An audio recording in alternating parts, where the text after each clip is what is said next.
Hey there, and welcome. Tonight, we're drifting into one of the oldest questions a human can ask. A question that's followed us through every chapter of history, written in poems, whispered in the dark, painted in caves, and carved into stone. A question so simple, it fits in 5 words. So vast, it holds galaxies. Why are we here at all? This isn't a story that rushes. It doesn't offer quick answers. It's not interested in certainty. Instead, it invites you to slow down, to breathe, to lie back, and let your mind float gently through the big spaces, the ones filled not with noise, but with wonder. Because this question, it isn't just for philosophers or scientists. It's for anyone who's ever stared out a window and felt something stir in their chest. Anyone who's ever looked up at the stars and felt very small, and somehow, at the same time, deeply part of something. But before we begin, if you love slow, thoughtful stories like this, stories that drift through the softest corners of science, history, and the soul, feel free to like this video and subscribe. Only if it feels right. And if you're listening from somewhere quiet and far away, I'd love to know. Tell me in the comments where you're tuning in from and what time it is there. It's always a wonder to see how far this gentle little circle of curiosity reaches. Now, dim the lights. Let the air settle. Let your thoughts move slowly. Feel the breath rise and fall. Maybe there's a sound in the room with you. A soft whir, a clock ticking, your own heartbeat, something small, something alive. Let it be your anchor. We're not here to solve the universe tonight, only to rest in it, to wonder, to be. Let's begin. The question, why are we here? A soft beginning. It begins, as many stories do, not with an answer, but with a question. A question so old it has echoed through caves, temples, libraries, and bedrooms, whispered to stars, murmured into pillows, written in the spaces between breaths. Why are we here?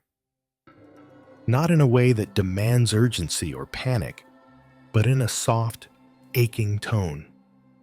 A curiosity born not from fear, but from wonder. Imagine, for a moment, the sky above you. Vast, quiet, dotted with stars that have burned for eons. Beneath it, you. Breathing, thinking, feeling, alive. The very fact of your presence, your awareness, your heartbeat, it stirs the question again. Why? Why you? Why now? Why life at all? There is no sudden thunderclap of revelation, just a deep stillness. A silence filled not with absence, but with possibility. For thousands of years, humans have sat with this question, in candlelit rooms, beside campfires, alone in forests, surrounded by cities. They've carved it into stone, sung it into hymns, shaped it into stories passed down through generations, each one reaching gently towards something larger than themselves. Philosophers have argued over it. Scientists have sought to explain it. Spiritual seekers have felt their way through it, and yet no one has held the answer in their hands. Because maybe this question isn't a riddle to be solved. Maybe it's a companion, a presence, a quiet thread running through our days, reminding us that life, this life, is more than tasks, more than clocks, more than headlines. It is something sacred, something strange, something we do not yet understand. Think of how we arrive, tiny, unknowing, filled with need, and yet, from the moment we take our first breath, something in us begins to reach. We reach for love, for comfort, for meaning, for each other. We look into the eyes of those around us and wonder if they see it too, that shimmering, invisible thread of why. Why does a flower bloom when no one is watching? Why does music stir the heart without needing to explain? Why do we cry at beauty? Laugh at nothing? Feel a pull toward the stars, or the sea, or the sky? These moments whisper that life is not just survival. It is something more, something felt, something known without being spoken. The question, why are we here, is not a flaw in our design. It is the feature that makes us human. It is the lantern we carry into the dark, the soft note that hums beneath every heartbeat. And maybe, just maybe, asking the question is the point. Not to reach a finish line, not to find a final answer carved in stone, but to stay awake, to remain open, to walk through the world with wonder instead of certainty. Because in the asking, we create space for connection, for reflection, for love. Some say we are here to learn. Others say we are here to serve, to heal, to witness. Some say life is random, a cosmic accident, a flicker in an indifferent universe. And yet, even in that randomness, we find beauty. We create art. We hold hands. We fall in love. We grieve. We laugh. We hope. Why would we do that if it all meant nothing? Perhaps meaning is not something handed down from above. Perhaps it is something we shape, moment by moment, in how we live, in how we treat one another, in how we sit with the question instead of running from it. So let us sit here, together, in the quiet, in the mystery, not in fear, but in peace. The question does not demand urgency. It does not scold. It simply asks us to notice, to listen, to breathe. What if we are not here to conquer, but to care? What if our purpose is not something we find, but something we feel in the quiet spaces between action? What if the purpose of life is not a single answer, but 1,000 small moments of presence? Tonight, you do not need to solve anything. You do not need to explain. You only need to rest in the question, to let it wrap around you like a warm blanket. You are here. You are breathing. You are part of this strange, luminous moment we call being alive. And that in itself is extraordinary. Close your eyes now, if you haven't already. Let your breath slow. Let the question soften into the background, like a lullaby hummed by the universe. You do not need to know the answer. You only need to feel the wonder of the asking. Sleep now. You are safe. You are part of something vast. And the story has only just begun. The wonder. What if there's no one right answer? There is a quiet kind of freedom in not knowing. A soft, spacious feeling that opens up when we release the need to be sure. Maybe you felt it in a moment of stillness, watching the clouds shift above you, or in the pause after asking a question no one can truly answer. What is the purpose of life? Why are we here? These are not riddles with a single solution. They are more like songs with many verses, more like rivers flowing in different directions, each carrying a piece of truth. Some find comfort in belief, others in doubt. Some find meaning in love, in family, in creativity. Others find it in nature, in silence, in service. There is no one map, no single voice to guide us. And maybe that's okay. For a long time, we were told there had to be one answer, that someone, somewhere, must have it. That if we looked hard enough, read the right books, followed the right rules, we would find the one true reason for being alive. But what if that's not how it works? What if life, instead of being a puzzle to solve, is a canvas? What if we are not here to uncover one ultimate truth, but to live deeply into the questions that surround us? Imagine standing in a quiet field beneath a night sky. You look up at the stars. There are billions of them, scattered like seeds across a vast black canvas. Do you try to count them? Do you name each one?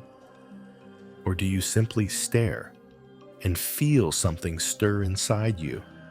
That feeling, that awe, that ache, that gentle widening of your chest, that is also an answer, not in words, but in presence.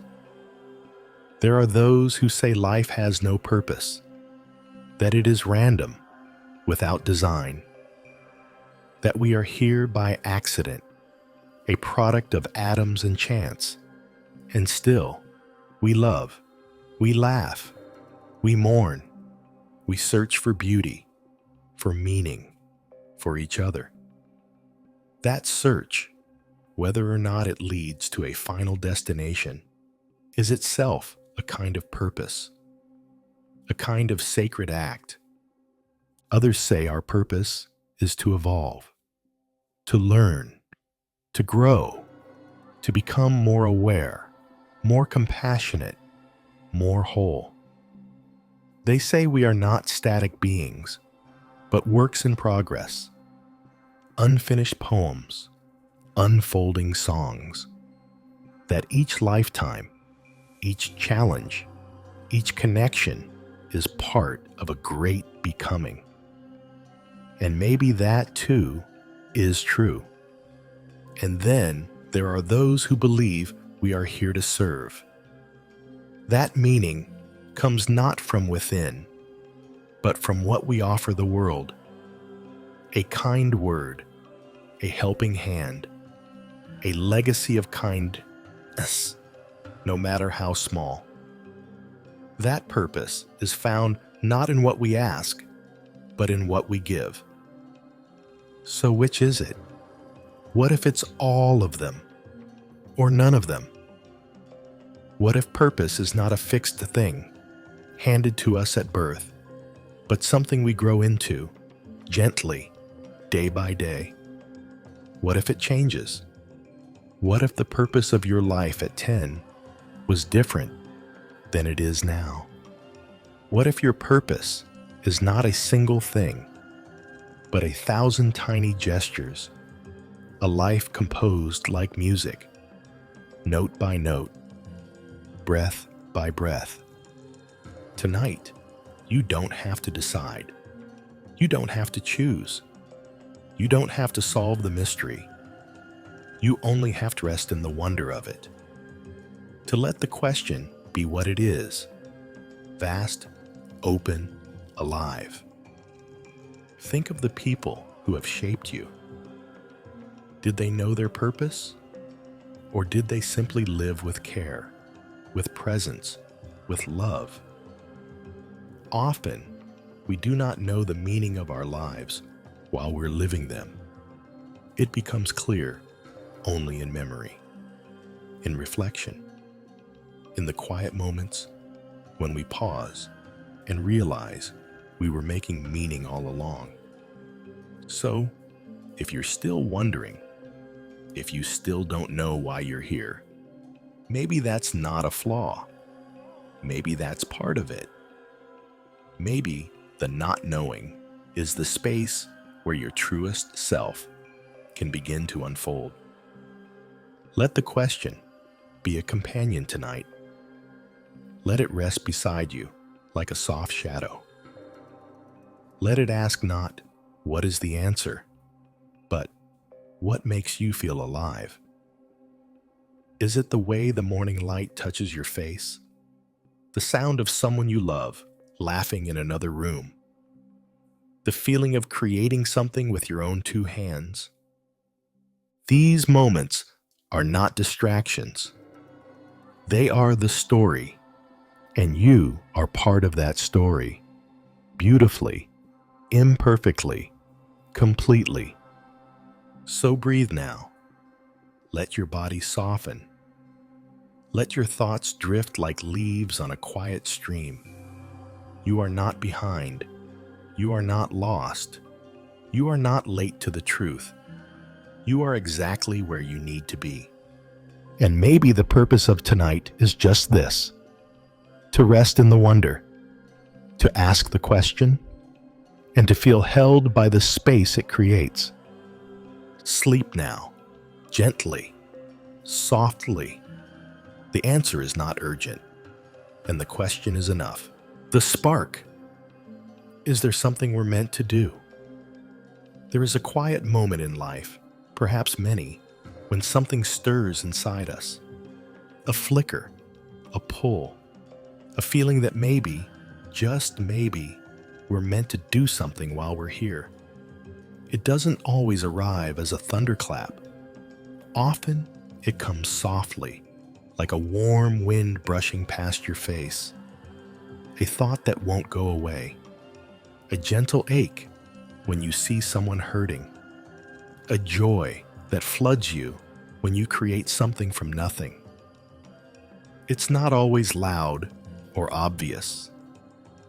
It's not always about greatness or fame or achievement. Sometimes it's just a whisper. This matters. This is yours to do. We live in a world that talks a lot about purpose as a destination, as a title, as a calling written in bold letters. But most lives don't unfold like that. Most purposes don't come with fanfare. They emerge slowly, like a photograph developing in the quiet dark. They show up in the spaces between things, in the way you listen to someone, in the way you show up, even when it's hard, in the way you care, when no one is watching. Maybe you've wondered if you've missed your calling. If it was there once, and you walked right past it. But purpose isn't a train that only passes once. It's the path beneath your feet, changing with you as you go. Some people find their spark early. They know from the start what brings them to life. Others wander for years, even decades, before they begin to feel the shape of something that fits. Neither way is wrong. There is no race.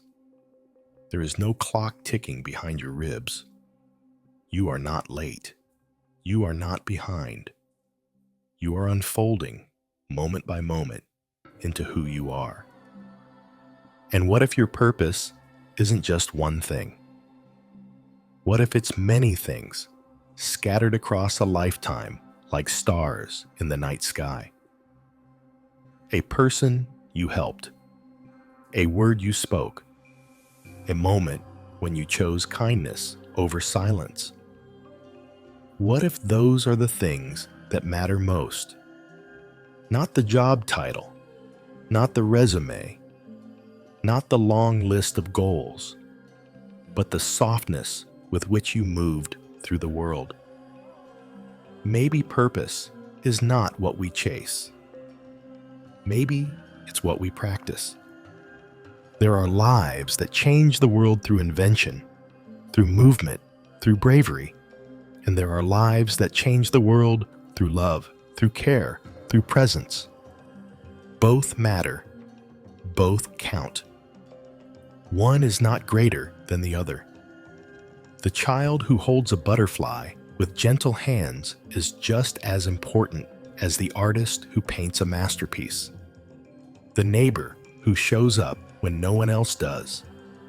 The friend who listens without fixing. The person who chooses to stay. These are lives of deep purpose. Sometimes, the thing we're meant to do is not one thing at all. Sometimes, it's just to be fully ourselves. To live in a way that honors our joy, our pain, our story. To let the world feel us fully present in it. There's something sacred about that, about not pretending, about being real, even when it's hard, about being soft, even when the world tries to make you hard. That too can be purpose. And maybe the spark you feel inside, the longing, the wondering, is not a demand to go searching.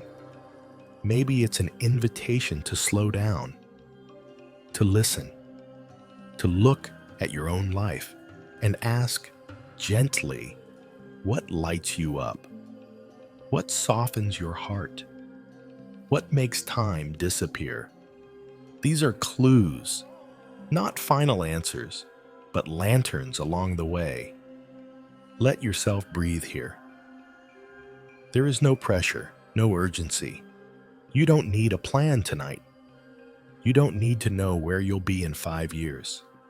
You only need to listen to the stillness and let it speak softly back to you. You are here. You are enough. You are part of something larger than you know.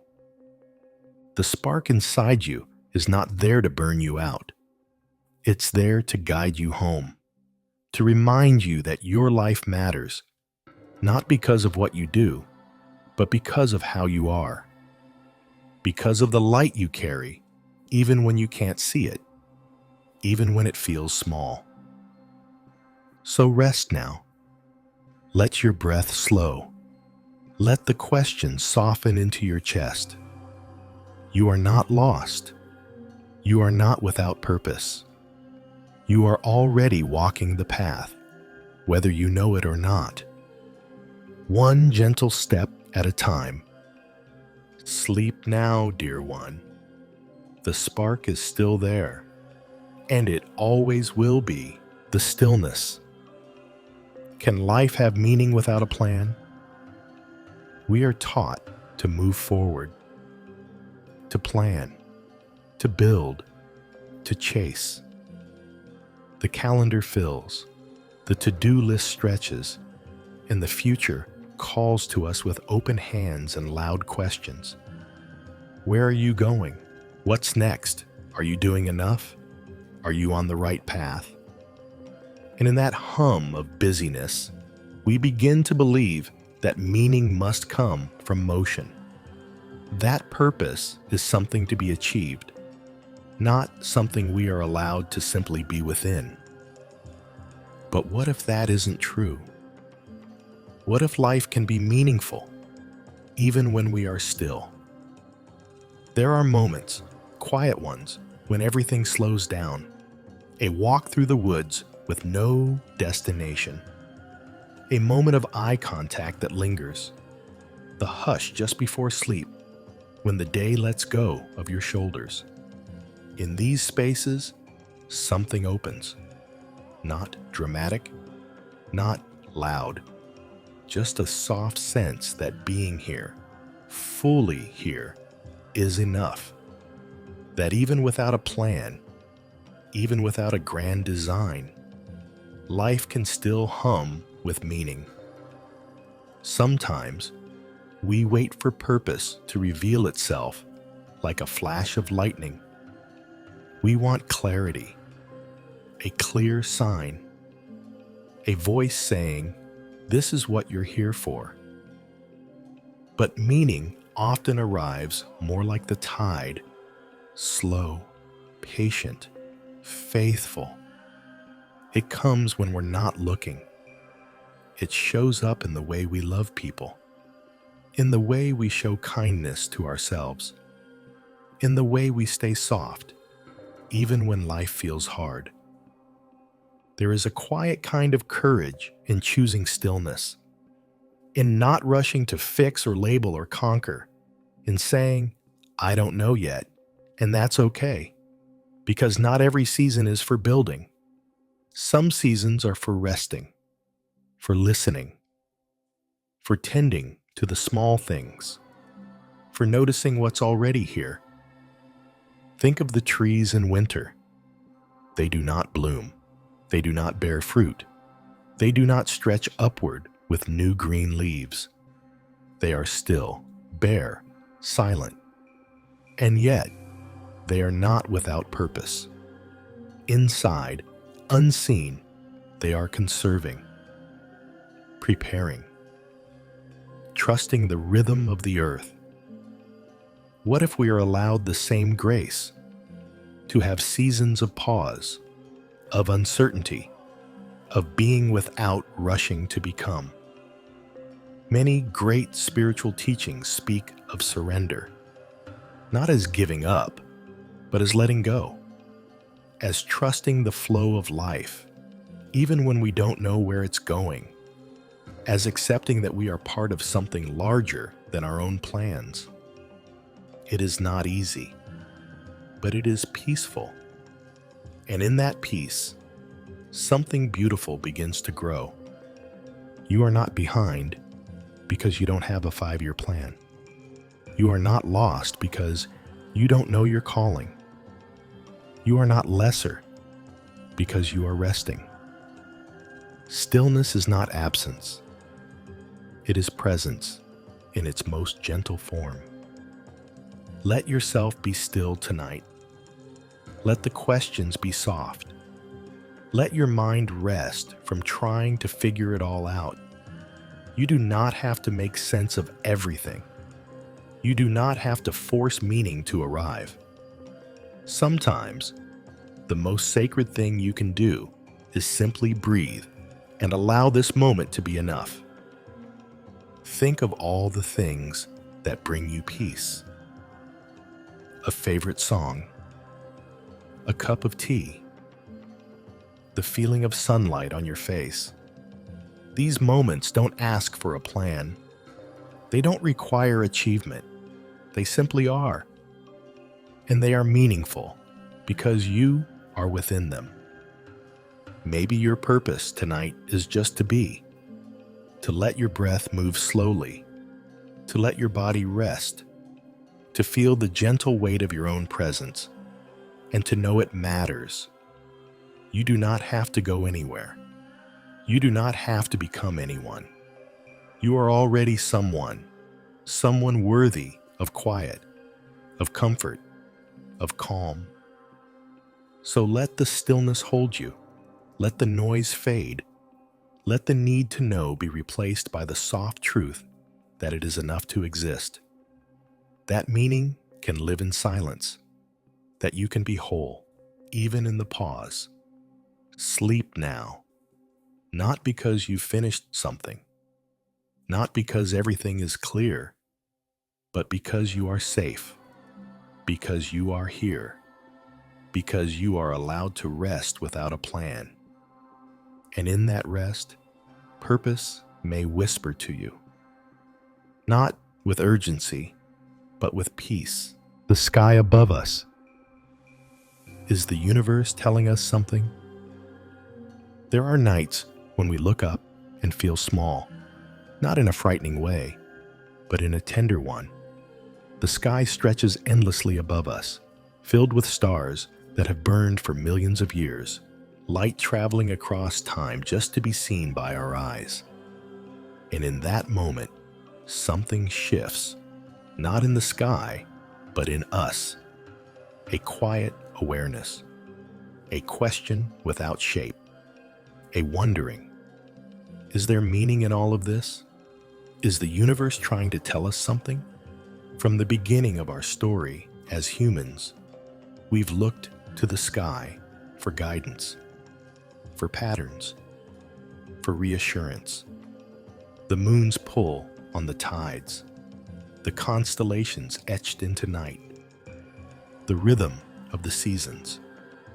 Even when we didn't understand, we sensed something larger at work, something connected, something that invited us to pause and look closer.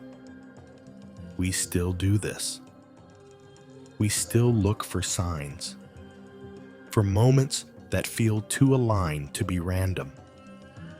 The friend who calls just when you need them. The path that opens when another closes.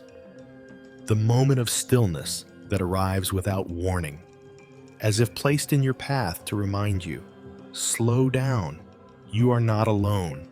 You are part of something vast. There are those who believe the universe speaks in synchronicity, in patterns and nudges. That when we are open, when we are paying attention, life begins to feel less like a series of accidents and more like a quiet conversation. A language without words. A rhythm felt more than heard. And even if we can't explain it, we feel it. That pull toward a certain person. That moment of clarity in the middle of uncertainty. That sense of being where you're meant to be, even if only for a moment. Of course, science offers another view. A vast cosmos, born from chance and energy, ruled by gravity and time. And yet, even within that framework, there is wonder. There is beauty.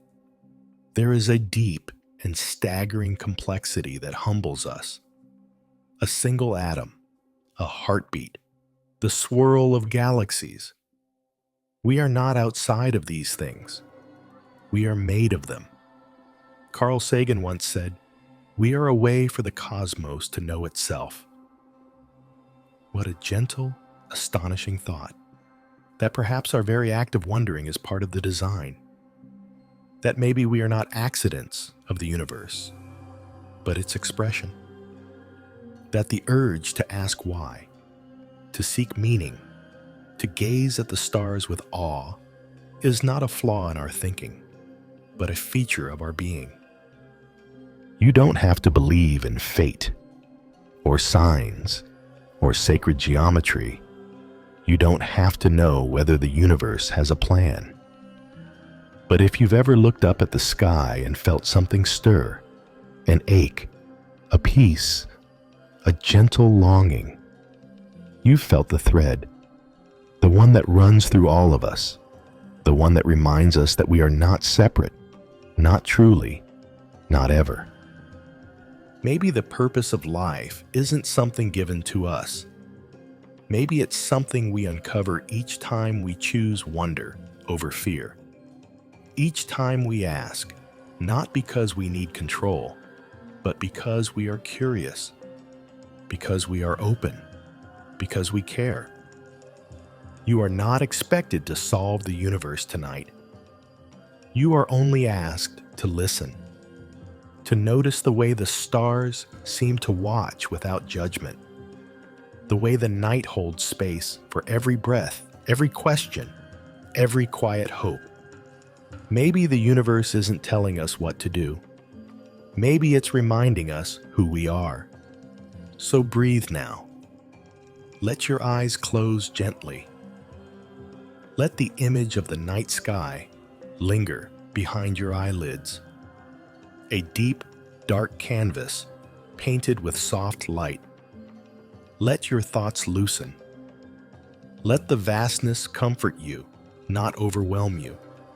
You are not too small. You are not forgotten.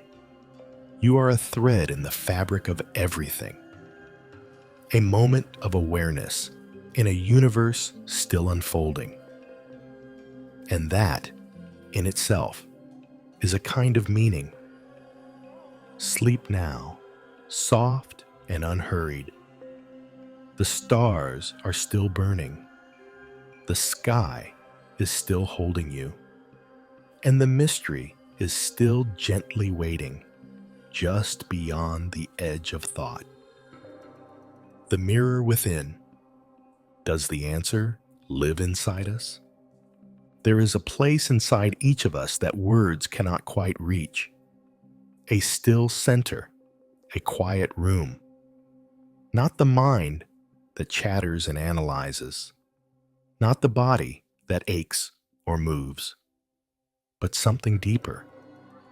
A watcher, a presence, a self that simply is. And sometimes, when everything else falls away, when the noise quiets, when the tasks fade, we catch a glimpse of it. In that glimpse, we wonder, could the answer live there? Could the purpose of life be hidden, not in the stars or the books or the systems we build, but in ourselves? It's easy to think of purpose as something outside us, a destination to arrive at, a job to earn, a title to wear. But what if it's closer than that? What if it lives in the way we notice the sunlight on our hands? In the way we soften when someone needs us? In the way we pause now and then and simply feel? The ancient philosophers said, "Know thyself," not as a challenge, but as a return, a way of coming home. Because inside you, beneath the layers of who you think you're supposed to be, there is someone quietly waiting.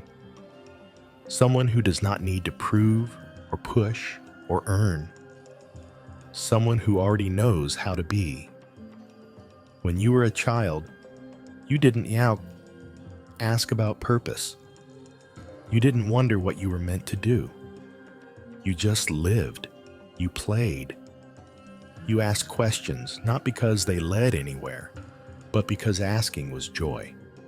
And maybe, just maybe, that was a kind of knowing too. A way of touching life without needing to define it. What if the point isn't to discover some single great meaning, but to reconnect with that part of you that once felt the world as enough? Inside each of us is a mirror, not made of glass, but of awareness. When we're quiet enough, still enough, it shows us who we are, not as others see us, not as we wish we were, but as we've always been. Noticing, feeling, wanting to love and be loved, wanting to belong. And maybe that's where purpose lives, in belonging, not to a role or a system or even a belief, but to life itself, in feeling connected to others, to nature, to a moment that passes without fanfare and still leaves you breathless. We are not machines designed for output. We are not puzzles waiting for the last piece to click into place. We are stories being written even now. And every story has a voice within it. Yours does too. That voice is soft. It won't shout over the noise, but it speaks in feelings, in instincts, in the moments you feel most like yourself, most alive, most open. If you've ever felt something tug at your heart, something you couldn't name but couldn't ignore, that may be it. If you've ever wept at beauty, or felt a sudden peace wash over you without reason. That may be it too. The answer, not as a sentence, but as a feeling. You don't have to dig tonight. You don't have to search your soul like it's a locked room. Just sit with it, gently, quietly. Let it rise on its own, like mist lifting from a morning field. You don't have to chase it. You don't have to understand. You only have to be willing to listen. And if nothing comes, that's okay too. Stillness is its own kind of wisdom.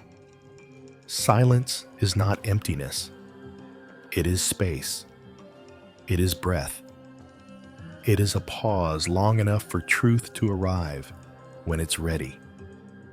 Let yourself rest now. Let the mirror within you be still, not polished, not perfect, just open. Let your breath soften. Let your shoulders drop. You are not broken. You are not missing something. You are already whole, even in your wondering. Sleep now, dear one. The answer is not far. It may not be a word. It may not be a thought. It may simply be you, quiet, open, aware, and that is enough. The search. Why do we keep asking? There is something beautifully persistent about the human spirit, even in the darkest moments. Even when we're tired or lost or uncertain, we keep asking. We keep wondering. We keep turning our gaze to the stars, to each other, to ourselves, and whispering, why? Why are we here? What does it all mean? Is there something more? We ask not because we are broken, but because we are awake, because we feel something under the surface, something worth finding, even if we don't know what it is yet. From the first time a human looked at the sky and saw not just stars, but stories, we have been seekers. We have carried our questions through deserts and cities, through temples and laboratories, through the quiet spaces of the heart. And though the answers shift, the question remains, alive, evolving, enduring. Some say we ask because we are afraid, that the need for meaning comes from our awareness of death, of impermanence, of not being in control. And maybe that's true. But it's also true that we ask in joy, in beauty, in wonder, that we ask not only in grief, but in gratitude. That the question of why we're here is not always a burden, but sometimes a blessing, a doorway to deeper presence. Why do we keep asking? Because asking connects us. It draws invisible threads between us and others who have asked the same. It reminds us that we're not alone in our searching, that every philosopher, every mystic, every poet, every child staring at the sky, they've all touched this question too. To ask is to belong to something vast and ancient and shared. Even those who say there is no meaning still carry the question. Even the ones who deny it have, in some way, wrestled with it. The asking lives in us like breath. Quiet, steady, constant. It does not need to be answered to be valuable. It needs only to be honored. And maybe that's why the search continues, because it shapes us. Not into people with perfect clarity, but into people who are humble, who are present, who are open to mystery. There's something brave about continuing to ask, especially when the world urges you to distract, to avoid, to rush. It takes courage to stay with the question, to let it be a companion rather than a conclusion. You may never land on one answer. That's okay. Some truths are not meant to be caught, but carried. Some mysteries are not meant to be solved, but held. And holding them changes us, softens us, teaches us how to listen to life, to others, to the quiet voice inside. The question is not always loud. Sometimes it shows up in small, gentle moments. A pause while watching the sunrise. A sudden wave of emotion when you hear a familiar song. A deep breath taken without knowing why. These are the places where the search breathes, where it reminds you, you are here, you are aware. And that, in itself, is extraordinary. There is no rule that says you must find your purpose before you can live meaningfully. In fact, the very act of asking the question might be part of your purpose. To feel deeply, to be curious, to walk through the world not with answers, but with awe. So rest now, seeker. Let the question sit beside you like a quiet friend. It does not need to be solved tonight. It only asks to be welcomed. Let your breath be slow. Let your heart be light. You are allowed to wonder. You are allowed to not know. You are allowed to be exactly as you are, searching, feeling, becoming. And as you sleep, may you remember, there is beauty in the search. There is courage in the asking. And there is meaning in the mystery itself, each other. Could connection be the point? Somewhere, deep in the design of being human, is the quiet need to be seen, to be understood, to be held, not always physically, but emotionally, spiritually, quietly. We long for each other, even when we don't say it, even when we try to go it alone. And maybe that longing is not weakness, but wisdom. Maybe the heart knows something the mind forgets, that life is not meant to be lived in isolation. That purpose might not be an individual achievement, but something we find between us, in the space we create for each other. From our first breath, we reach out. A newborn doesn't know language or time or reason, but it knows warmth. It knows presence. It knows the rhythm of another heartbeat close by. And though we grow older, we never truly grow out of that need. We still want someone to sit beside us in the dark, to laugh with, to cry with, to say in 100 quiet ways, "You're not alone." Perhaps our purpose is not to find the answer, but to find each other, to be part of someone's story, to make someone else's day a little lighter. Maybe that's why we're here. Not to prove ourselves, but to give parts of ourselves away. In kindness, in time, in love. Not to be everything, but to be something real in someone else's life. There are moments, small, ordinary moments, that carry more meaning than we realize. Holding a hand, listening without fixing, saying, "I understand," and meaning it. These moments are not loud. They don't announce themselves, but they shape lives. They hold weight, and they are perhaps the truest kind of purpose.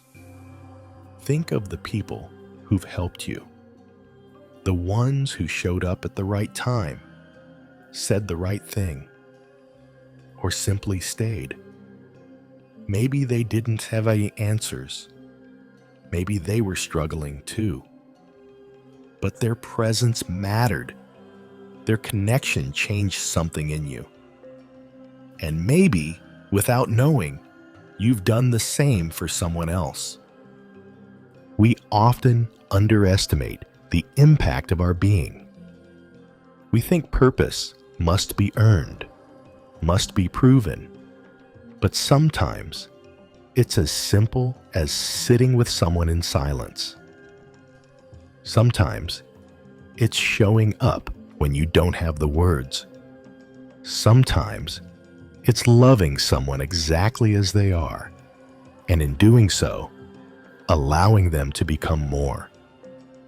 Even when we're hurting, even when we feel lost, we still have the capacity to reach out, to create warmth, to offer shelter. That is not small. That is not secondary to some bigger mission. That might be the mission itself. So breathe now. Let your shoulders relax. Let yourself feel how deeply human it is to want connection, to seek closeness, to care. You are not too much.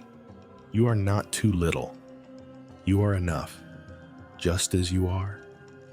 And your presence, your quiet, honest presence, is more meaningful than you know. Sleep now, gently. Someone out there is thankful for you. And someone, one day, will be. The small things is meaning hidden in the everyday. It's easy to believe that purpose must be grand, that it must look like legacy or brilliance or some extraordinary moment that changes everything.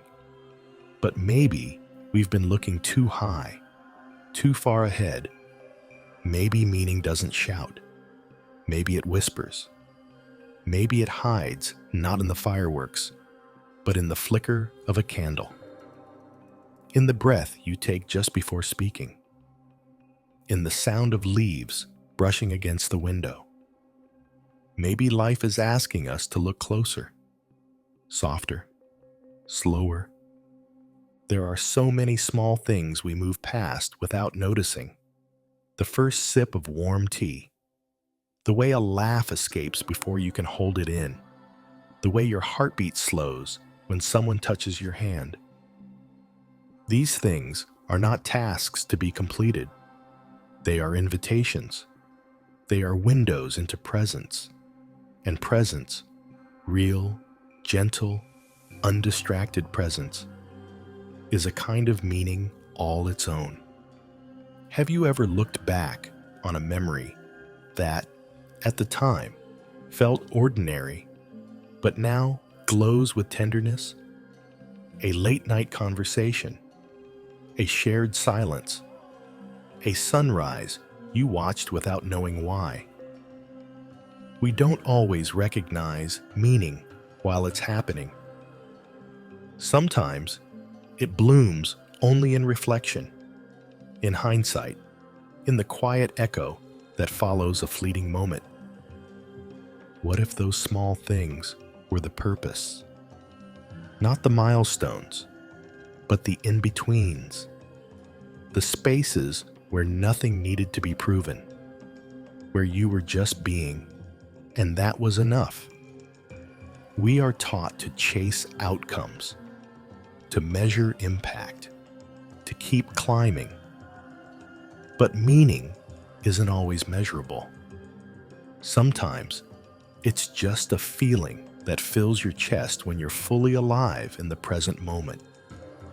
Think of all the things that have comforted you.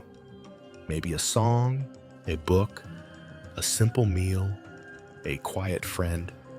Not extravagant, not flashy, just real, just enough. Maybe the world doesn't need you to be remarkable in every moment. Maybe it just needs you to be honest, to be gentle, to be awake. And maybe the purpose of your life isn't hidden in some far-off breakthrough. Maybe it's already here, woven into the small things. The way you hum when you're at peace. The way you pause before answering. The way you care for something fragile, just because it's fragile. These moments may not change the world, but they change you, and that matters. Let yourself rest tonight, not as someone who is unfinished or behind, but as someone who is quietly meaningful, exactly as you are. You don't have to seek purpose in the stars tonight. You can find it in the softness of your own breath, in the warmth of your blanket, in the stillness that holds you. Sleep now, gentle soul. The small things are enough, and so are you. The flow of life. What if we're just meant to experience it all? There is a river that runs through each of us, not of water, but of feeling, of memory, of becoming. It starts quietly, in the background of our earliest days, long before we knew words like meaning or purpose. It winds and shifts and changes shape, sometimes fast and clear, sometimes slow and clouded. But it flows, always. Sometimes we try to fight it, to swim against it, to demand that it carry us toward a destination we can name and control. But the river doesn't respond to force. It doesn't hand out maps. It just invites us, again and again, to trust it.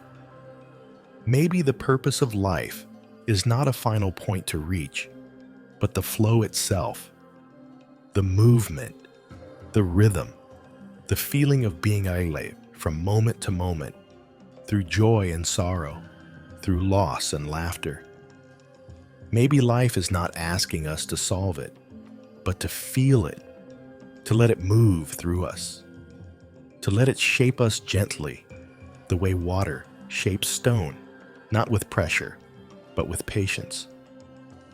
We often think we need to figure life out, that we are here to achieve clarity, to land on certainty, to become experts in living. But what if we are not here to master life at all? What if we are simply here to experience it fully, to be present for as much of it as we can? Not just the peaks, but the quiet valleys too. Not just the answers, but the questions, the confusions, the wonder. Think about the way water flows. It doesn't resist the bend in the riverbank. It doesn't argue with the rocks in its way. It just keeps going, sometimes fast, sometimes slow, sometimes crashing, sometimes still. It doesn't always make sense, but it keeps moving. And maybe that's what we're here for too, to keep moving. Not away from life's messiness, but into it, through it, with open hearts and soft hands. We are told we must have a plan, a path, a reason. But children don't need reasons to dance. Birds don't need permission to sing. The sky doesn't ask if it's allowed to turn pink before dusk. Life flows. And maybe purpose lives in letting go just enough to join it. Just enough to say, I don't have to understand this moment to be present in it. Some days, the flow is gentle. You feel in sync. The world feels kind. Other days, it pulls you under. You feel heavy, disconnected. But both are part of the river. Both are part of the experience. And maybe, just maybe, the dark days carry meaning too. Not because they're pleasant, not because they're wanted, but because they reveal our depth, our softness, our need for light. The idea that life must always feel good to be meaningful is a myth. Sometimes, the deepest meaning comes from what breaks us open, from what teaches us to rebuild, to love harder, to slow down, to care more, to listen deeply. Maybe our tears are not detours from purpose, but part of it. Maybe healing is holy. Let yourself imagine, just for a moment, that everything you've felt matters. That every joy and ache and stumble has been part of your becoming. Not random, not wasted, just part of the flow. And what if you don't need to define it? What if you just need to feel it and let it carry you? You don't have to have the answers tonight. You don't have to paddle towards some imagined shore. Just float. Just rest. The river is holding you, and the flow is still moving even while you sleep. Close your eyes. Feel the rhythm of your own breath. In, out, in, out. That, too, is the river. That, too, is part of the purpose. You are not outside of life. You are inside it, fully, beautifully, exactly where you need to be. Sleep now. Let go. Let the current carry you. You are not behind. You are not lost. You are part of the flow, a life of feeling. Could emotion be the map we're meant to follow? There is a world within you that no one else can fully see, a landscape of emotion, vast, delicate, ever-changing. You carry it quietly through your days. Sometimes it overflows. Sometimes it hides. But it is always there. And maybe, just maybe, it is not something to be managed or silenced or solved. Maybe it is the very thing pointing us toward purpose. We often think of emotions as things to be tamed, as distractions, as obstacles to clear thinking or right action. But what if they are signals? What if they are a compass? What if the very things we feel most deeply are the clues we've been given to help us find our way? Joy, sadness, longing, hope. They rise up like waves, and though they do not speak in words, they tell us something true. That we are alive, that we are affected, that something has moved us. And maybe being moved is the point. Maybe we are not meant to be untouched by life. Maybe we are meant to feel it fully, to let it into our chest, our ribs, our hands, and allow it to shape how we love, how we live, how we care. Think of how love feels. The ache, the warmth, the ache again. Think of how grief cracks you open and places everything in sharper focus. Think of the quiet pull of longing, the way it draws your attention to what matters most. These feelings are not interruptions. They are invitations to slow down, to pay attention, to connect.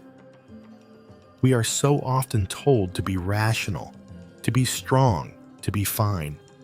But there is a quiet kind of strength in letting yourself feel, in not rushing past your own experience, in honoring your emotions, even when they are inconvenient or confusing, because they are real, and because they are trying to tell you something.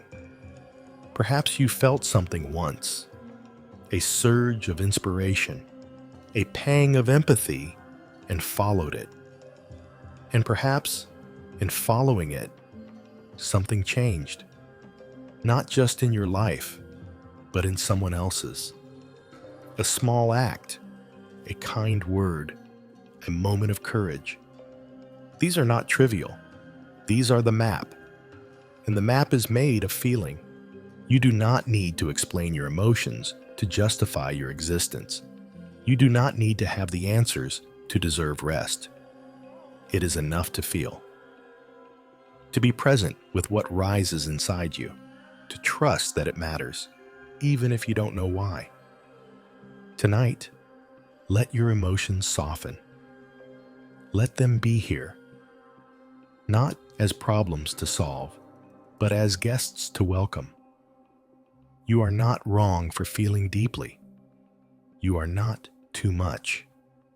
You are exactly as sensitive as you need to be. And sensitivity is not weakness. It is a way of seeing, of knowing, of living. Let yourself remember your tears are not failures. Your laughter is not wasted. Your stillness is not emptiness. These are the colors of your life, the threads of your meaning, the proof that you are alive. Sleep now, sweet soul. Let your feelings rest with you. Let them whisper what they will. Let them guide you, not away from life, but deeper into it. You are not lost. You are feeling. And that too is the way. Morning comes. Is there meaning in starting again?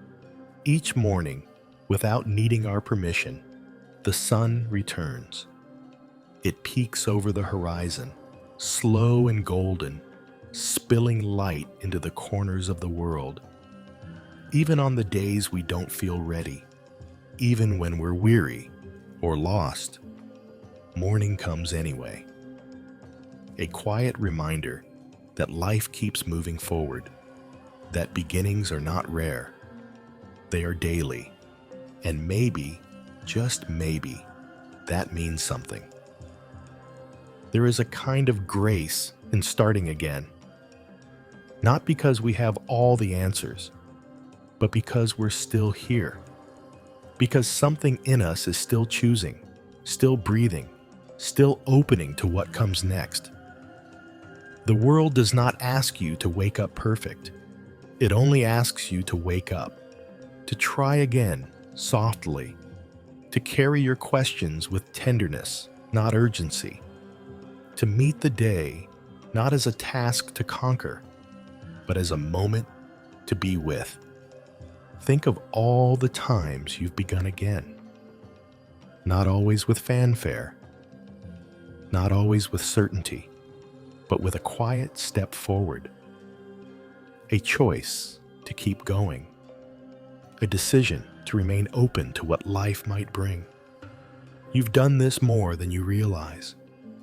Every small act of showing up, every time you said yes despite fear, every moment you took a breath and tried again.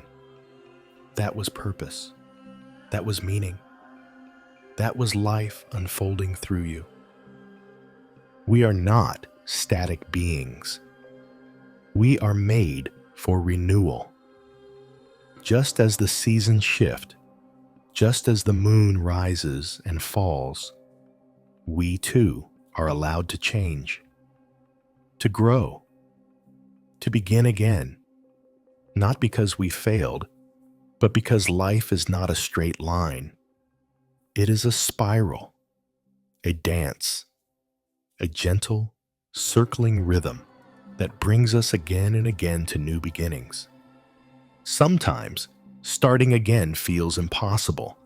We carry the weight of the past. We wonder if it's too late, if we've missed our moment. But morning doesn't ask those questions. It simply arrives, quiet, undemanding. And in that arrival, we are reminded that we're allowed to begin, even when we're unsure, even when we're tired, even when the path isn't clear. There is no deadline for becoming, no perfect time to begin. The world is full of chances to return to yourself, to your breath, to the softness inside. You can start over right now, in this breath, in this quiet moment before sleep. Beginning again doesn't always mean a grand change.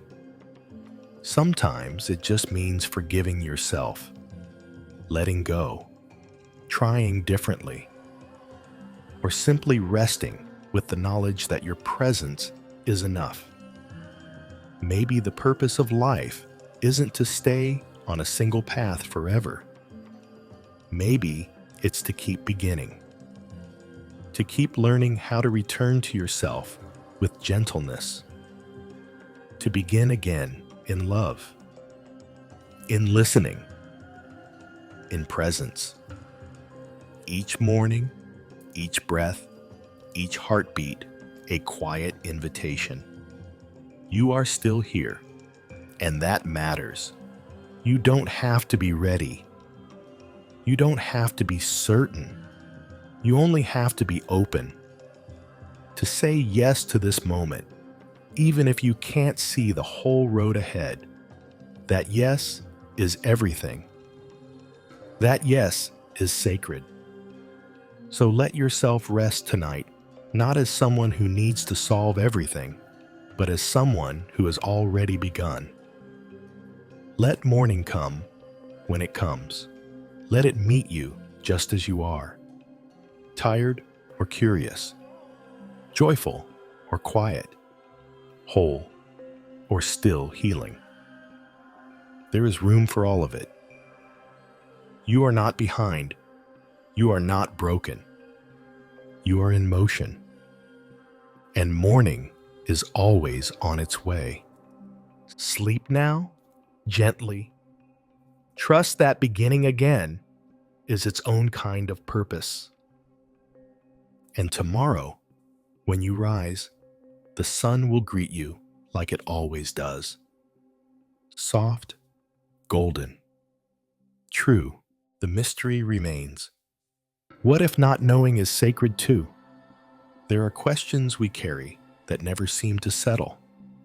They drift through the years like constellations, changing shape but never fading. Why are we here? What is it all for?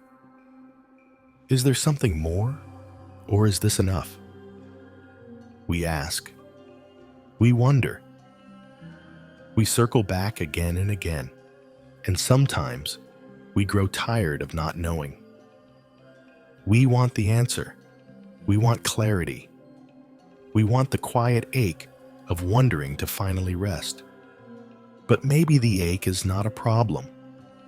Maybe it is part of the beauty. Not every question was made to be answered. Some were made to be lived, to be held close, to be returned to again and again, not as puzzles, but as companions. The mystery does not taunt us. It teaches us. It humbles us. It reminds us that life is not something we own. It is something we witness, something we touch briefly, something we are allowed to marvel at even when we don't understand. We are not the first to ask, and we will not be the last. These questions have echoed through centuries, through sacred texts and silent tears, through paintings and poems and lullabies.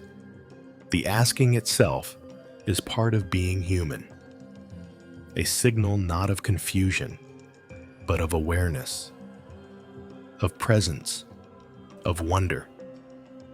What if the not knowing is sacred? What if it's not a flaw in our design, but a gift? The space where curiosity lives, the place where awe is born. What if knowing everything would close the story too soon? What if mystery is what keeps us reaching, loving, hoping? We often think of answers as destinations, as completion. But mystery is a kind of nourishment too. It keeps us open, soft, gentle. It reminds us that even when we don't understand, we can still feel, still connect, still care. And in that way, mystery doesn't stand in the way of meaning. It creates it. Because in the quiet space where answers don't live, something else can grow.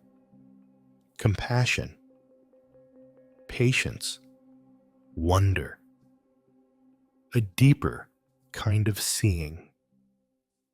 Think of the sky at night, vast, unending. You don't need to name every star to feel awe.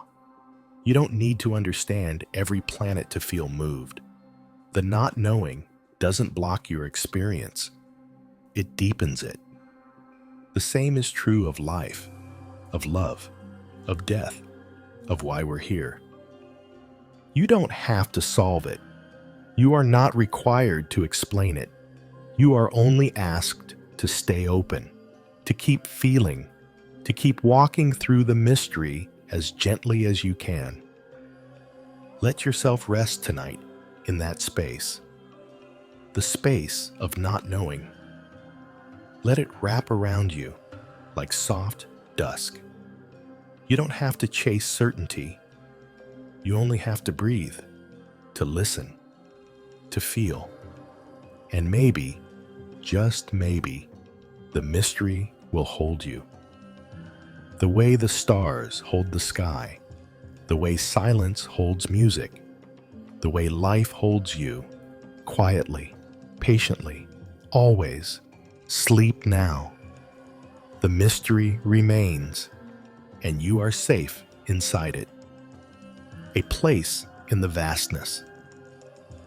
Do we matter in something so big?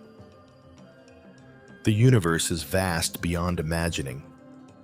Galaxies spinning through endless night, stars being born and collapsing in silence, distances too great for numbers to hold. When we look up at the sky, especially in the stillness of night, it can feel overwhelming. We are so small, so brief. One voice, one heartbeat, one lifetime flickering beside the light of a star that's burned for 1 billion years. And in that scale, a quiet question rises. Do we matter at all? It's a tender question, one that doesn't always come with fear, but with wonder. A soft ache for meaning in a world that often feels too wide for us. The thought that everything we feel, love, grief, joy, pain, exists inside a moment smaller than a breath.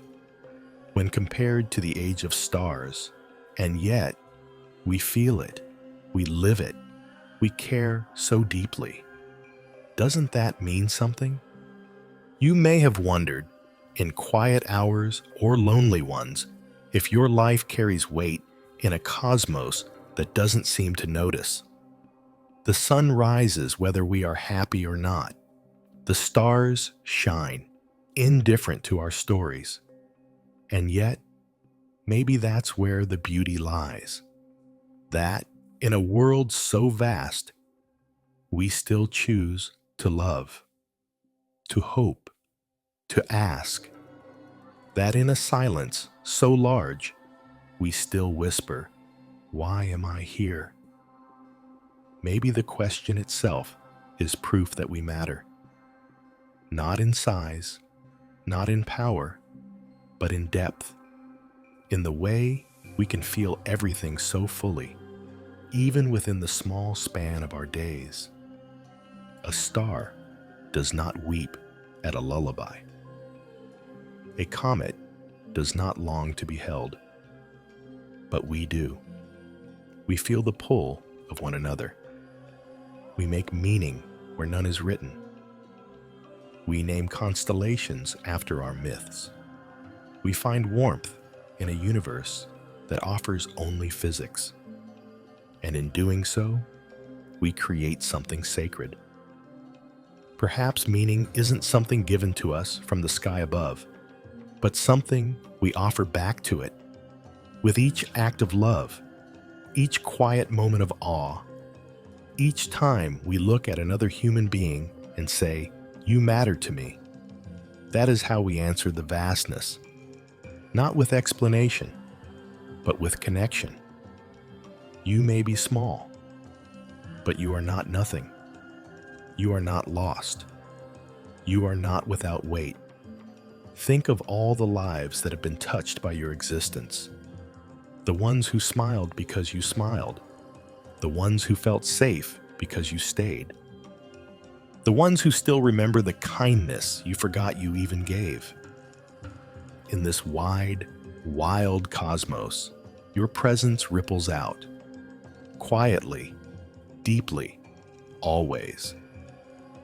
And what if the universe does notice, in its own way?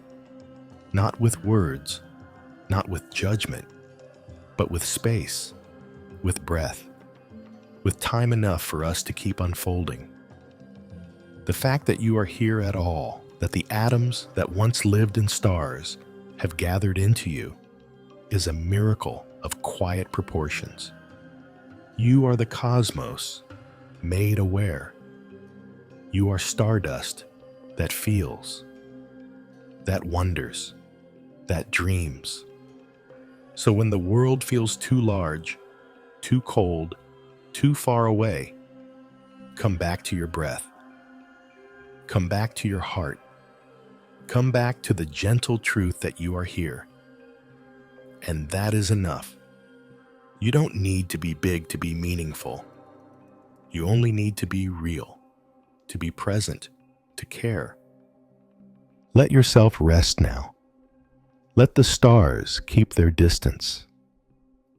Let the vastness be what it is, wide and silent and unknowable. You do not need to conquer it. You only need to live within it, softly, lovingly, gently. Sleep now, dear one. You are not just in the universe.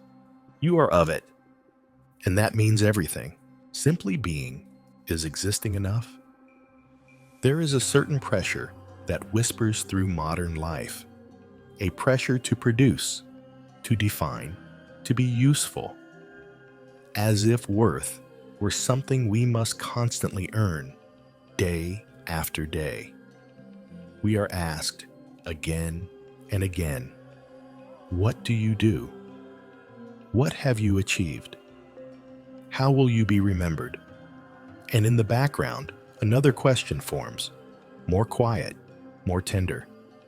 Is it okay to just be? Is it enough to exist, to wake, to breathe, to feel, to witness a sunrise, to lie still under a sky that expects nothing from you? Can life be meaningful even when we are not striving? The answer may be simpler than we think. Because when we hold a sleeping child, when we watch a bird floating on the breeze, when we sit quietly beside someone we love, we do not ask them to justify their being. We simply see them, and we are moved. Maybe that's what we're all longing for, to be seen, not for what we do, but for who we are, when everything else falls away. You are not required to impress the world to belong in it. You are not required to hustle your way to peace. There is beauty in rest. There is worth in quiet. There is meaning in stillness that asks nothing, proves nothing, achieves nothing. Simply being here, alive, aware, open, is its own kind of purpose. Think of the way the earth holds space for all things. The mountain does not need to move to be sacred. The flower does not need to bloom in front of a crowd to be beautiful. The moon does not apologize for cycles of darkness. So why should we? You are not behind. You are not wasting time. You are not less than, because your value cannot be measured on a chart. Some of the most profound moments in life are the ones that leave no record, only a feeling, a breath, a warmth in the chest. What if your purpose is not to do more, but to be more present? To feel life as it happens, to let each moment matter, not because it is productive, but because it is real. What if that is enough? Let go of the pressure tonight. Let go of the need to explain. You do not have to justify your rest. You do not have to earn this breath. You are allowed to simply be. And in being, you are already whole. Sleep now, not as someone incomplete, but as someone who is already deeply, fully enough, exactly as you are. Let the world turn. Let the stars rise. And let yourself be carried, not by effort, but by existence. You are here, and that is a miracle. Becoming without a map. What if growth isn't a straight line? We often think of life that's a path, something to follow, something that moves forward in a clean and logical direction. First this, then that. A beginning, a middle, an end.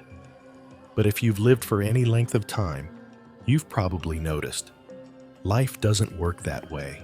It twists, it loops, it doubles back. Sometimes it halts entirely, and we wait, not knowing whether we are growing or simply standing still. But maybe stillness is growth too. Maybe becoming isn't something that happens when we've got everything figured out. Maybe it happens in the in-between, quietly, gently, unseen. Think about how trees grow, not in perfect lines, but in spirals, around knots, through cracks. They bend toward the light, but not always directly. They pause in winter. They bloom when they're ready. They never rush, and still they grow. So do we, even when we can't see it, even when we're grieving or lost or starting over for the 5th time. Maybe we don't need a map. Maybe we just need permission to keep going, one breath at a time. You might not be where you thought you'd be. That's okay. You might not have the answers you once believed you'd find. That's okay too. Life isn't a checklist, it's a landscape. And growth doesn't look the same on everyone. Sometimes it looks like bravery. Sometimes it looks like rest. Sometimes it looks like staying in bed, breathing through the noise in your head and saying, not today, but maybe tomorrow. That too is becoming. We grow when we say no. We grow when we ask for help. We grow when we admit we don't know who we are anymore and begin again. And we grow in joy, too, in laughter, in stillness, in wonder. It doesn't have to be painful to count. Not every transformation requires a storm. Some are so quiet, we only notice them later. Like the way you no longer speak harshly to yourself. Like the way you pause before reacting. Like the way your heart softens when it used to close. You are not who you were a year ago, or a week ago, or even yesterday. There are parts of you blooming that you haven't noticed yet. There are pieces of pain falling away without ceremony. You are becoming, whether or not it's visible from the outside, whether or not anyone else understands, whether or not you understand. And it's okay not to know where this is leading. Maybe you don't need to see the whole path right now. Maybe you just need to take one kind step, one small act of love, one breath that says, I'm still here, because you are, and that's enough. So let yourself rest. Let the need for clarity soften. Let the myth of constant progress fall away. You are not behind. You are not broken. You are simply becoming. And that is more than enough. Sleep now, kind soul. Let the journey continue while you rest. Growth does not always make noise. Sometimes it sounds like silence. Sometimes it feels like sleep, the light we leave behind. What if legacy is simpler than we think? When we hear the word legacy, we often picture something large, monuments, inventions, achievements etched into history, something that lasts forever, something that makes a mark. But most of us won't be remembered in books.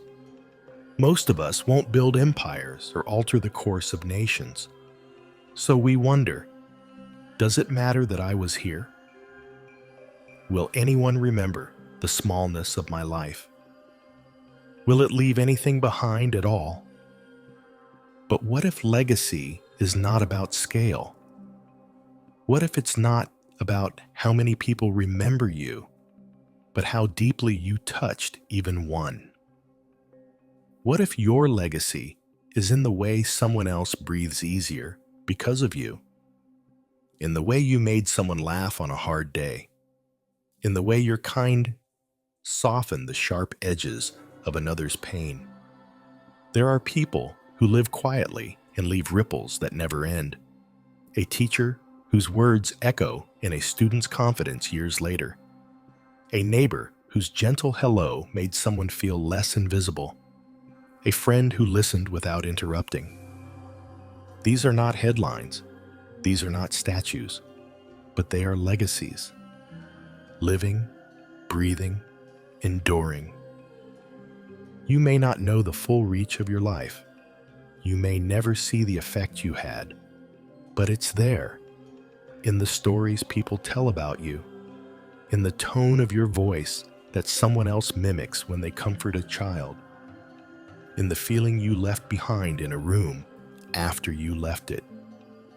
We remember how people made us feel, more than what they said, more than what they did. We remember their presence, their warmth, the light they offered without trying to impress us.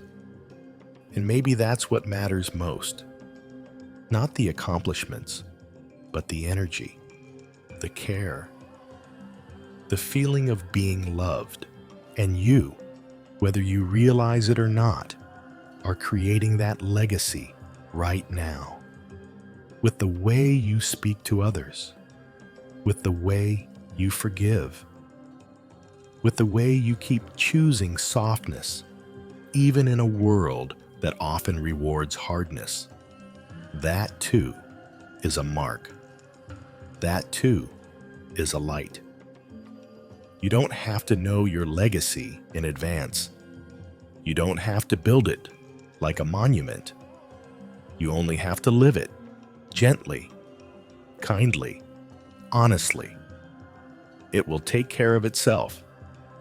Let yourself rest now, not because your life is complete, but because it is enough right now as it is. You are making a mark even in your sleep, even in your stillness, and the light you leave behind will linger. Sleep now. You are not forgotten. You are not invisible. You are leaving love in your wake. And that is legacy. The breath between moments. Could the gaps be just as sacred? So much of life is spent in the in-betweens, the pause between breaths, the silence between words, the stillness before something begins or just after it ends. These spaces often feel like nothing, like waiting rooms between real-life events. We rush through them, skip over them, try to get to the next moment where something happens. But what if these quiet spaces are just as sacred? What if meaning is not only found in movement, but in rest, in breath, in the places where nothing needs to be done? There is a rhythm to being alive, not constant, not mechanical, but natural. Like waves on a shore, like the rise and fall of wind in the trees. There is inhale and there is exhale. There is yin and there is being. There is presence and there is pause. But we are taught to value the action, the progress, the forward motion. We are rarely taught to value the breath between. The place where we simply exist, quietly, without needing to perform. But that pause, it's not empty. It's full of something quiet and vital. It's where awareness lives, where we catch up to ourselves, where the body softens, where the soul whispers. It's in these in-between moments that we notice the way the light falls on the floor, the way the air feels on our skin, the way a memory rises, uninvited, and teaches us something new. Perhaps the gaps are where we become real. Not in the noise, but in the quiet. Not in the proof, but in the presence. Think about all the times you've sat in silence with someone and felt closer than words could ever make you. Think of the time before dawn, when everything is still and the day hasn't yet asked anything of you. Think of the breath you take right before saying something brave. These are not wasted spaces. They are thresholds. They are sacred. So what if the purpose of life isn't always found in motion? What if it's found in how gently we sit in the quiet? What if growth happens not only when we climb, but when we rest? What if beauty arises not just from what we create, but from what we are open to receiving? You are allowed to stop. You are allowed to breathe. You are allowed to exist in the in-between. It does not mean you're lost. It does not mean you failed. It means you're human, and you are honoring a rhythm older than time. Let yourself rest in the pause tonight. Don't rush through it. Let it hold you. Let it cradle you like the space between heartbeats. You are not waiting. You are arriving. You are not behind. You are within. You are not on the edge of life. You are deep inside it, in the breath that carries you, one moment to the next. Sleep now, not as an interruption to life, but as part of it. The pause is part of the music, and you are still singing the grace of impermanence. Could life's meaning come from its fragility? Nothing stays. Not the sunlight slanting through the window. Not the scent of rain on warm pavement. Not the sound of someone you love laughing in the next room. Not even this moment, right now, as your body relaxes into the quiet. Everything changes. Everything shifts. And though we may wish it weren't true, we know it deep down. All things pass. All things end. And in that truth, a softer question appears. Could that be what gives life its meaning? We are taught to chase permanence, to build things that last, to hold tight to what we love and try not to let it go. But life was never designed to be held. It was designed to be touched, to be felt, to be lived in its fullness. even knowing that we don't get to keep it forever. The cherry blossom falls, the candle flickers out, the song ends, the child grows, and each time something aches, but also something deepens. We begin to understand that beauty and brevity are twins, that the most fragile things often move us the most, that what makes a moment sacred is that it will not come again.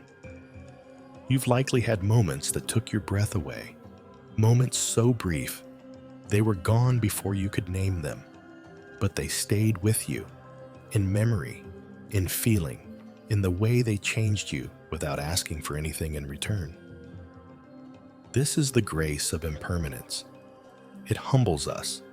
It softens us. It teaches us to pay attention, because we know, deep down, that everything we love is on loan, and that makes us love harder. Impermanence is not cruelty. It is clarity.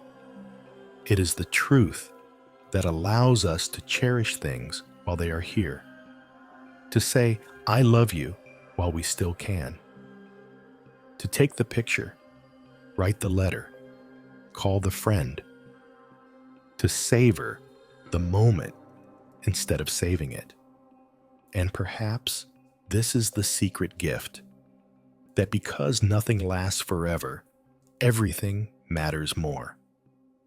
You are not here to preserve life like a museum. You are here to live it like a sunrise, fleeting, radiant, unrehearsed. You do not have to know how long something will last to love it. You do not have to hold on to something tightly to have been changed by it. So let yourself rest tonight in the arms of what is passing, not with fear, but with gratitude. The day has ended. The breath is slowing. The world turns on. You are here for this one singular night. And that is enough. Sleep now, dear soul. Nothing lasts. And that is why everything matters. The silence that holds us. Could the quiet be part of the answer? There is a kind of silence that isn't empty at all. It's not the silence of absence or loneliness, but the silence of something deep and ancient. A stillness that holds rather than ignores, that wraps around you like a warm dusk, that listens without needing to reply. You may have felt it once, walking alone beneath the stars, or sitting beside someone in grief, or waking in the middle of the night to a world that's finally stopped asking anything of you. That kind of silence doesn't ask for understanding. It offers presence. And maybe that in itself is a kind of purpose. We live in a world that is loud, filled with noise and demands and distractions. We are told to speak, to produce, to prove, to keep moving, keep answering, keep going. And in all that motion, the silence begins to feel unfamiliar, maybe even frightening. But it's not. It's just waiting. Waiting for us to come back to ourselves. Waiting for us to listen. The silence isn't empty. It's where the truth goes when we're too busy to hear it. It's where the small voice inside you lives. The one that doesn't yell or command or shame. The one that whispers, that hums, that waits patiently until you finally ask, "What do I need right now?" and mean it. We often associate silence with the absence of meaning, as if only words and thoughts and declarations have value. But some of the most sacred moments in life arrive without a single sound. The breath held before a first kiss. The hush after someone says goodbye. the stillness in a room where someone is being born, or where someone has just left this world. These are not empty silences. These are holy ones, full of feeling, full of presence. Maybe the point isn't to fill every space. Maybe it's to notice the space itself, to pause long enough to feel what's actually here, to recognize that the quiet inside you is not loneliness. It's the doorway to something soft and wide and full of peace. There is no need to rush tonight. No need to fix or plan or solve. There is nothing broken. There is only the quiet, the gentle hush of your breath, the stillness in your chest, the warm weight of your body coming to rest. That, too, is meaning. That, too, is life. You don't need to make a sound to be alive. You don't need to speak to be heard. You don't need to shout to matter. You can simply be. And in your being, something quiet and real will unfold. Let the silence hold you now. Let it cradle you like a night sky without end. You are not disappearing in the quiet. You are being found in it. You are not lost in the hush. You are being remembered. Your own soul, your own rhythm, your own truth. They live here. And they have been waiting patiently for you to arrive. Sleep now, without answers, without urgency. Let the silence wrap around you like a soft lullaby. Let it sing you to sleep, not with notes, but with presence. You are safe. You are whole. You are held. And the quiet knows your name, the soil of the soul. Could our struggles be part of the growth? There are times in life when we feel buried, covered, lost beneath something heavy. Grief, uncertainty, change. We wonder if we'll ever rise again, if we'll ever feel light, if the part of us that used to stretch toward the sun is gone forever. But maybe we are not buried. Maybe we are planted. The difference is subtle, but everything. One is an ending. The other is a beginning that doesn't look like one. One suffocates. The other transforms. Maybe the darkness you're moving through isn't the end of your story. Maybe it's the soil, the quiet, unseen place where the soul does its deepest work. Seeds don't grow in sunlight alone. They need the dark. They need the damp. They need time. No one stands over the earth, shouting at the seed to hurry. We understand that growth takes what it takes, that life unfolds below the surface long before it ever reaches the air. Maybe we deserve the same patience, the same gentleness. When you feel stuck, when nothing makes sense, when it seems like your light has gone out, pause. Not to push, not to fight, but to trust, to soften, to say, maybe something is becoming, even if I can't see it yet. The soul does not always grow in visible ways. Sometimes it's in the way you begin to speak to yourself more kindly, in the way you stay, in the way you reach out when everything in you wants to hide. Your pain is not proof of failure. Your sadness is not an obstacle to purpose. These are not detours. These are part of the path. The soil may not be pretty, but it is necessary. It holds nutrients you cannot find in sunlight alone. It holds lessons you would not choose, but that may, in time, Become the very things that make you bloom. Think of all the people who inspire you, not because they were untouched by hardship, but because they lived through it and grew kinder, softer, wiser. You see their roots, not just their branches.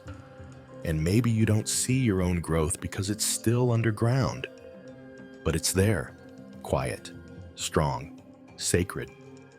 You are not broken because you feel heavy. You are not lost because you're still healing. You are not behind because your journey doesn't look like someone else's. You are planted. You are becoming. You are exactly where you need to be. Let yourself rest in the soil tonight. Let the darkness be gentle, not frightening. Let it remind you that even here, even now, you are growing. Even when you can't feel it, even when you don't believe it. Sleep now, seedling soul. You are not stuck. You are not alone. You are not finished. You are only just beginning. Certainly. Here is the next chapter, made longer and even more immersive, continuing in the exact same tone. The fire that doesn't burn. Is there something in us that never goes out? There is a quiet flame that lives in each of us, not the kind that consumes, not the kind that rages or destroys, but something softer. A glow, a warmth, a light that flickers gently in the center of our being and asks for nothing but to be noticed. We don't always feel it. We often forget it's there. But in the stillness, late at night, or just before waking, we can sense it, that something is still alive inside us, even when everything else feels dim. This flame has been with you since the beginning, before your name, before your thoughts had shape, before the world told you who you were supposed to be. It's not made of ambition. It doesn't speak in goals or deadlines or titles. It speaks in feeling, in intuition, in the way your chest tightens when something matters, or the way your breath deepens when something feels true. We spend so much time searching outward for direction, for clarity, for some kind of purpose that will make us feel whole. But maybe the thing we're looking for has been burning inside us all along. Not loudly, not obviously, but patiently, like embers in a long night, waiting for us to come close again. This inner fire doesn't depend on success. It doesn't vanish when we make mistakes. It doesn't falter when we're lost, or tired, or unsure. In fact, sometimes it shines most clearly when we have nothing left to prove, when we've been stripped bare by life, by heartbreak or change or loss, and we find still a flicker remains, a quiet reminder. You are still here. You are still you. There have been days when you felt like you couldn't continue. Moments where the weight of living pressed too heavily on your chest. And yet, something inside you did continue. Maybe not with confidence. Maybe not with ease.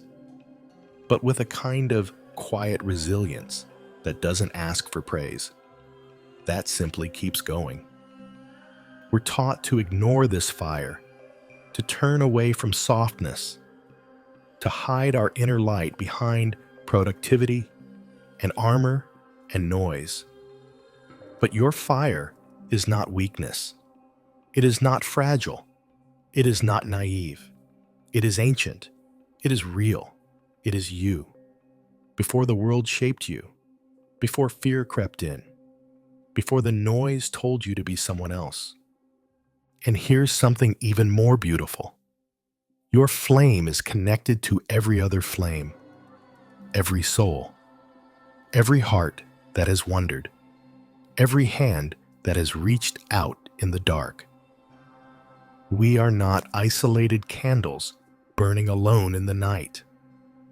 We are stars in the same sky, sparks from the same sacred source. When you tend to your flame, you tend to the world. When you honor your light, you help others remember theirs. You don't need to do anything big tonight. You don't need to fan the flame into fire. You only need to feel it, to return to it, to sit beside the warmth that has never left you, the part of you that is still curious, still open, still full of love, even when love has been hard. That light has not gone out. It cannot. It only waits. Let yourself remember who you were before the world told you to be afraid, before you doubted your own worth, before you learned to dim your glow to make others comfortable. That person is still here. That softness still lives inside you. You are not too late. You are not too far gone. You are not beyond the reach of your own light. Tonight, let the flame hold you. Let it flicker quietly behind your ribs, not asking for anything, not needing to be understood, just seen, just trusted. You don't need to have words for it. You don't need to define it. Just feel it, like warmth in a cold room, like the hush after a song ends, like the way your chest rises when something feels safe. And when you sleep, know this: the fire will keep glowing. Even when you forget it, even when you lose your way, it will not go out. It is yours, and it is waiting to guide you home. So rest softly. You do not need to shine brightly to be enough. You only need to keep glowing, however quietly. You are the fire, and the fire is still burning, the path that makes itself. What if there is no one right way to live? We are so often told that life is a path, a singular route winding forward from one milestone to the next, a map that can be followed if you are wise enough, prepared enough, strong enough. We are taught to choose carefully, to avoid wrong turns, to find our purpose, like it's a single glowing thread among a tangled web of choices. And so, we search. We agonize over decisions. We question everything. We wonder if we're too late, too lost, too far from where we should be. But what if there is no should be? What if there is no right way? Only your way. Some paths are paved and lit. Others are crooked, shaded, barely visible through the brush. Some people seem to march with certainty. Others meander, pause, start again. And maybe all of that is okay. Maybe the path doesn't exist until you walk it. Maybe it isn't something you find, but something you create. Think about the choices you've made. Some felt clear, some felt uncertain, and some, maybe, were made simply because you didn't know what else to do. And yet, each one shaped you. Each one brought you here. Not every choice had to be perfect to have meaning. Not every step had to lead somewhere grand to matter. You are not a mistake for taking the road you took. You are not lost for exploring. You are not wrong for needing to pause. Sometimes, the path is not straight because you are not meant to be straight. You are meant to curve, to twist, to double back, to wander. You are not a train on a track. You are a river, finding its shape, its flow, its voice. And that voice does not need to shout. It does not need to be validated to be true. It only needs to be trusted. There is a strange comfort in letting go of the idea that you must figure it all out. That life is a test with one correct answer. It isn't. It never has been. What makes life meaningful isn't finding the path. It's walking a path with presence, with openness, with care. And maybe when we stop chasing some perfect life, we begin to truly live. We start noticing the small flowers growing beside the trail. We take deeper breaths. We sit longer with the people we love. We laugh more easily. We cry when we need to. We stop trying to arrive and start being where we are. Your journey doesn't need to make sense to anyone else. It doesn't need to follow a timeline or mirror someone else's success. It only needs to be yours. And that's what gives it meaning. Not that it's perfect, but that it's real. The detours matter. The pauses matter. The moments of doubt matter. You don't grow because you never falter.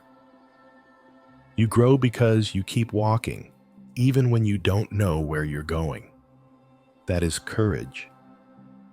That is becoming. That is life. Tonight, let yourself rest from the pressure to find your path. You are not late. You are not off course.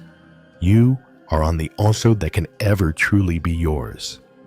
It may not look like you thought it would. It may not feel like a story worth telling just yet. But trust, each step you've taken, even the ones you regret, has brought you to now. And now is sacred. Close your eyes. Let the road disappear. Let there be no map, no plan, just your breath, just your heart, just this moment. There is nothing else to chase. There is nothing you need to fix. The path is already being made with every breath you take. You are not wandering. You are becoming. And that is the way. Sleep now. The path will be here when you wake, and it will wait for you, as it always has. The space around the stars. Could emptiness be full of meaning too? We often look to the stars as symbols of wonder, bright, burning points of light in the great dark expanse. We marvel at them, write stories about them, make wishes on them. But what we rarely think about is the space around them. The vast, quiet blackness, the emptiness that holds them. And yet, without that space, the stars could not be seen. They would not shine. They would not matter.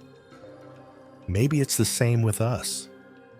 Maybe what feels like emptiness in our lives is not absence, but possibility. A kind of quiet canvas on which meaning is painted, slowly, gently, over time. There are times in life when things feel still, not peaceful, but hollow, like something's missing, though we can't quite name what. The days blend, the moments feel flat. We wonder if we've fallen behind or lost our spark, or drifted too far from who we thought we were. We call it a rut, a lull, a season of uncertainty. But what if it's not a failure to feel full? What if it's the pause before something new? The space we need in order to grow?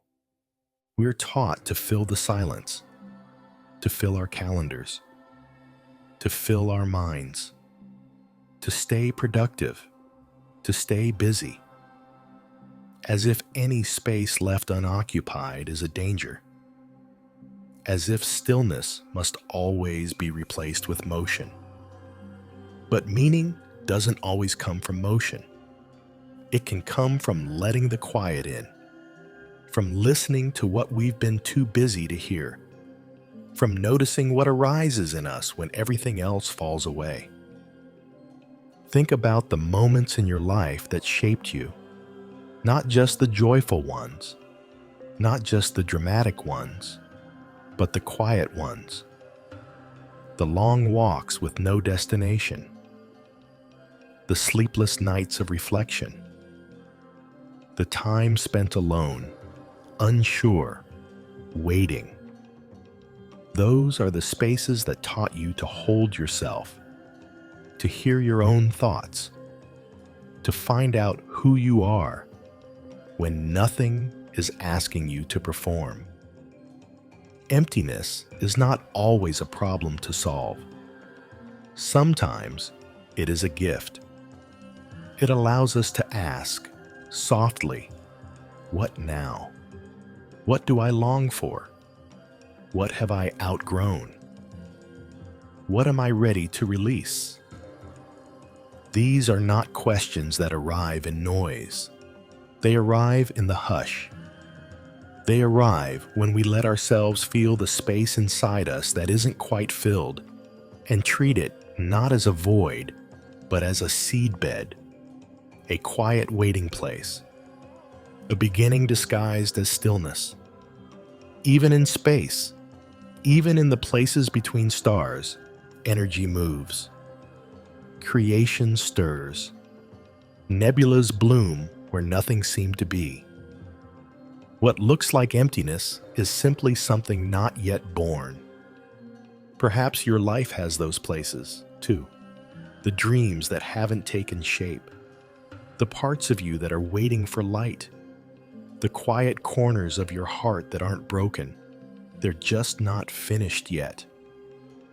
And what if we are not meant to be filled all the time?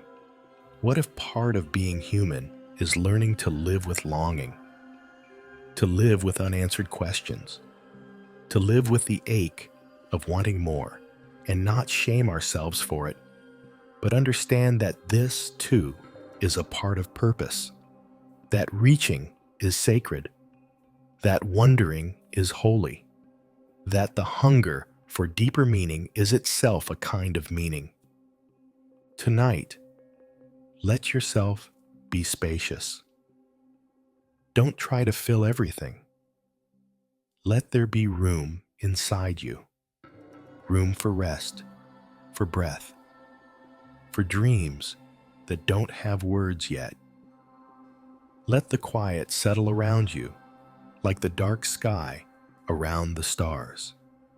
You are not empty. You are becoming. You don't have to be full to be whole. You don't have to be certain to be real. You don't have to have everything figured out to be meaningful. Sleep now, dear soul. You are not alone in the space you feel. You are floating in the same sacred silence that holds the stars. You are held in the vastness, and your light still shines, even in the quiet, especially in the quiet. Absolutely.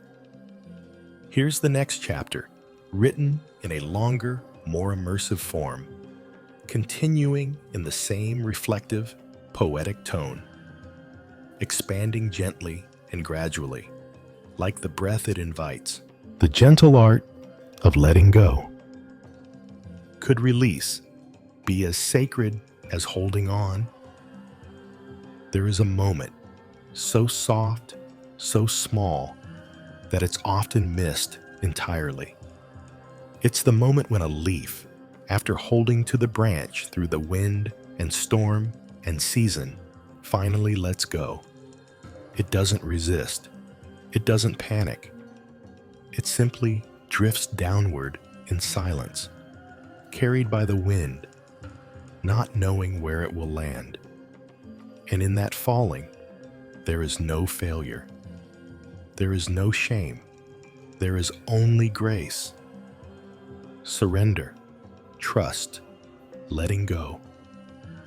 We are not so different from that leaf. We too hold tightly to things, ideas, roles, relationships, identities, expectations. We grip them with our hearts, our habits, our whole sense of self. And sometimes that grip is good. It gives us stability. It gives us structure. But other times, it becomes a weight, a tension, a whisper that says, if you let go, you will disappear. But that is not the truth.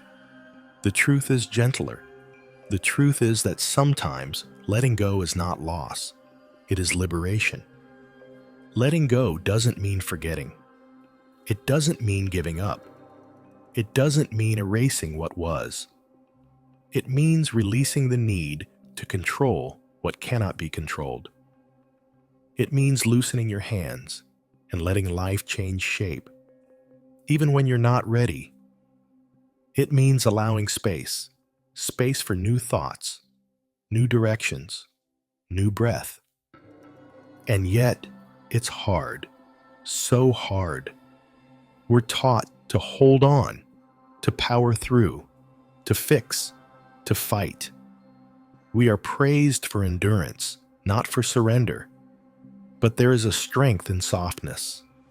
There is courage in the quiet decision to set something down and say, this is no longer mine to carry.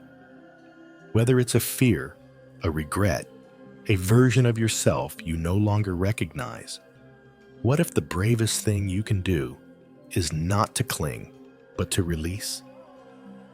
Think about what you've carried, all the versions of yourself you've worn over the years, all the dreams you've chased that didn't turn out the way you'd hoped, all the times you held your breath, waiting for something or someone to be different. These things don't make you weak. They make you human. You tried. You loved. You believed. That matters. But maybe now, maybe tonight, it's time to begin letting something go. Not all at once, not harshly, but with care, with tenderness. The way you might untie a knot in a thread that's been tangled for years, slowly, gently, kindly. Letting go might mean forgiving yourself for not being who you thought you'd be by now. It might mean accepting that a certain door is closed and trusting that another will open, even if you don't see it yet. It might mean saying goodbye to something that once gave you comfort, but no longer fits the shape of your life. It might mean releasing a story you've been telling yourself. I'm not enough.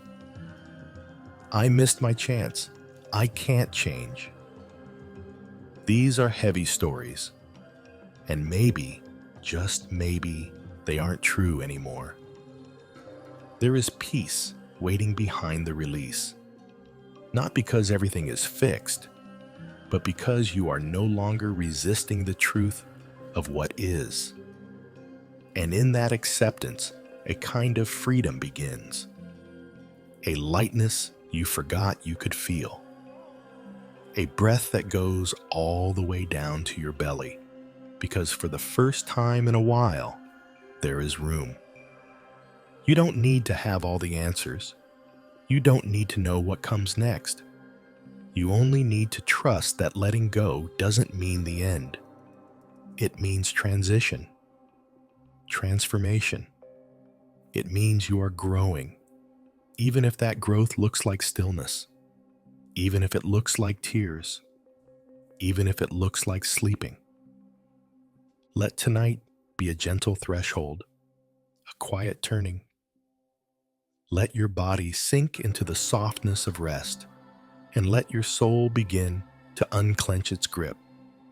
There is nothing you must solve right now, no burden you must carry to sleep. If only, for this moment, let it fall from your shoulders.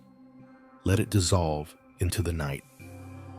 You are allowed to let go of the past, of the future, of the need to hold everything together. Close your eyes. Feel the space inside you expand, just a little. Feel the old leaves fall away, not in despair, but in grace. You are not falling apart. You are making space for something new to grow. Sleep now, not with clenched fists, but with open hands. The world is still here. You are still here. And even in letting go, you are held.